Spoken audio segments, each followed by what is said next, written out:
Everybody, it's Pastor Chris Wilson from St. Andrew Christian Church, and here to talk with you about my sermon this coming week. I started a series this last Sunday called Being the Beloved Community, which is a term reflectant of a type of community that Martin Luther King Jr. was hoping to create through his justice work in the civil rights era. And the beloved community has lots of traits to it that we're reflecting on in this season of 7 weeks. Last week, we looked at the theme of radical hospitality as one of the traits that's significant to the beloved community mindset. This coming week, the second trait that we'll look at is developing authenticity and trust in relationships.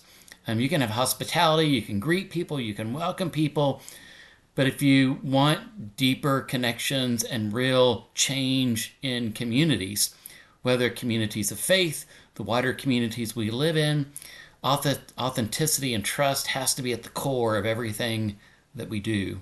With those that we get along with those that we are challenged by, the forming of authentic and trusting relationships allows positive momentum and change to be possible in the places that we live and move and have our being. The scripture text that I'll be reflecting on is from the Gospel of John. It's chapter 10, and it's one of the infamous I am chapters where Jesus says, I am, and fill in the blank. In this case, he says, I am the good shepherd, or I am the gate. And the idea is the good shepherd is a shepherd that has so much time and investment in the caring for the sheep. The sheep recognize the shepherd, recognize his voice, her voice, recognizes the care that's been given to them.